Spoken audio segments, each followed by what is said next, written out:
Hello, folks. Thomas Merton once said, "Do not look for rest in any pleasure, because you were not created for pleasure. You were created for joy. And if you do not know the difference between pleasure and joy, you have not yet begun to live." Now, I think you'll see how this quote comes alive throughout this podcast. Welcome back, and welcome back to Speaking from the Heart, our space where we chat, reflect, and share from a place of genuineness. And I'm really glad that you're here today for this third episode in our series. Now, we're diving into a topic that can light up our days and even our lives: joy.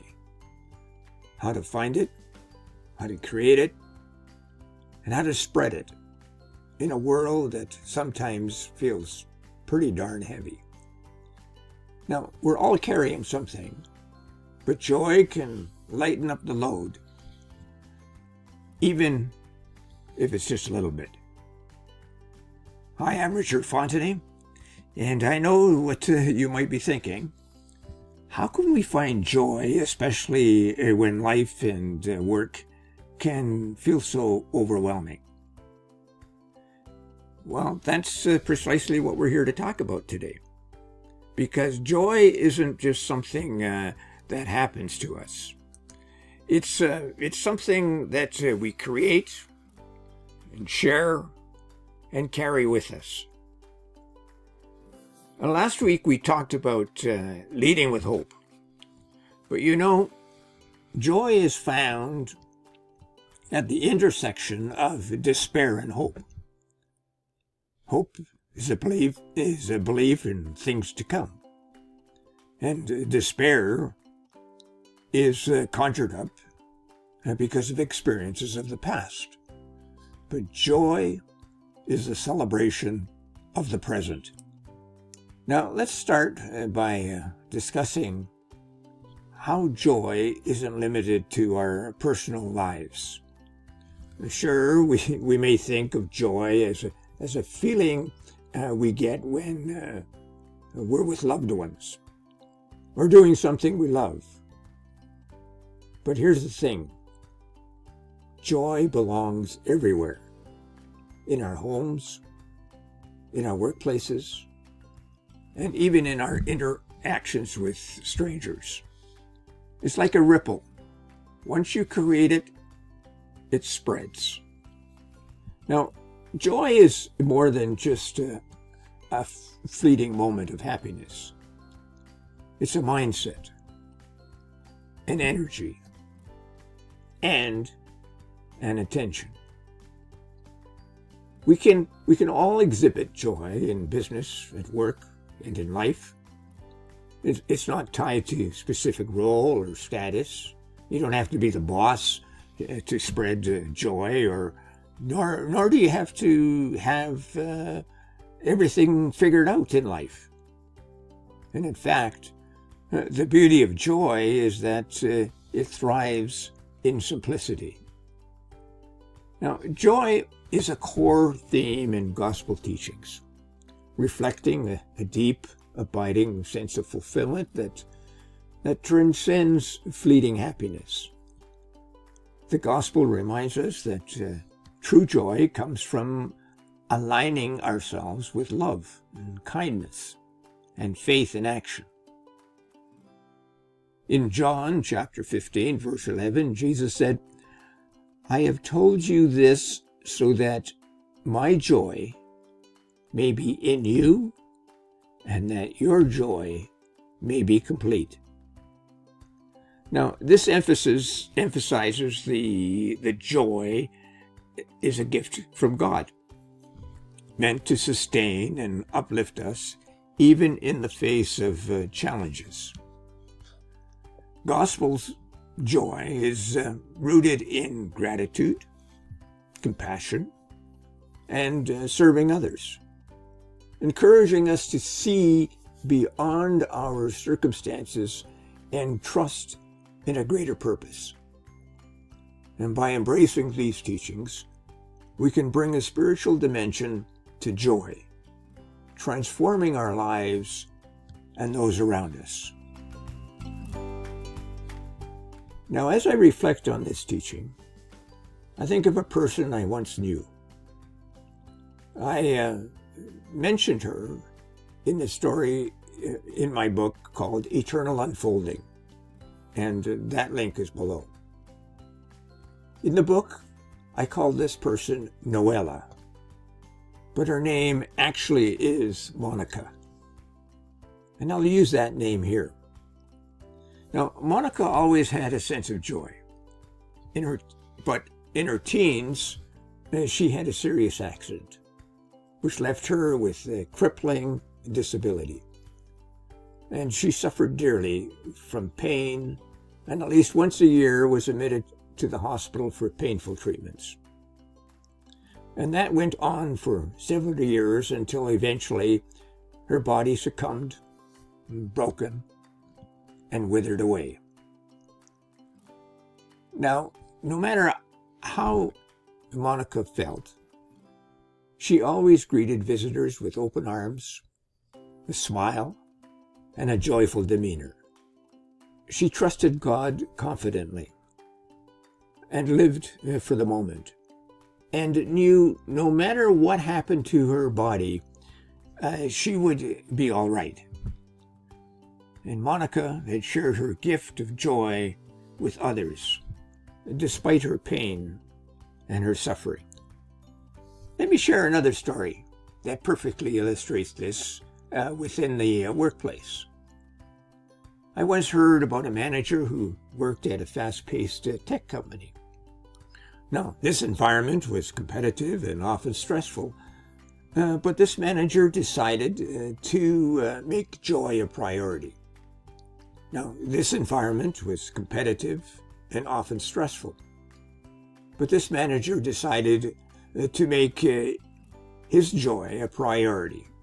He knew how crucial it was to maintain morale, and so he celebrated even the most minor wins. He'd send his team to a simple thank you email every Friday, recognizing their efforts. He'd host impromptu coffee breaks where they could chat about non-work related things, creating moments of genuine connection.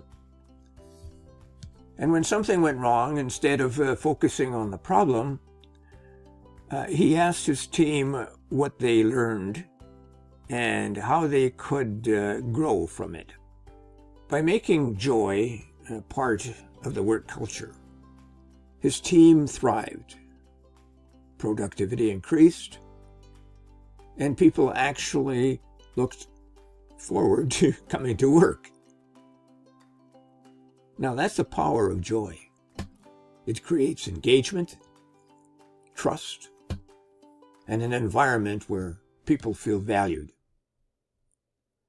Now, here's another story. The story is about Gloria. And Gloria went through a rough patch a few years back, but nothing seemed to be going right in her life.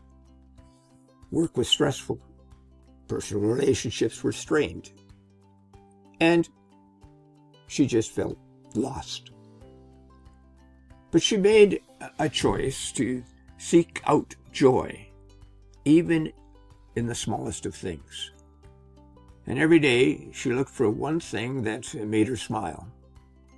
A quiet moment in nature, a song that filled her spirit, or simply a warm cup of coffee.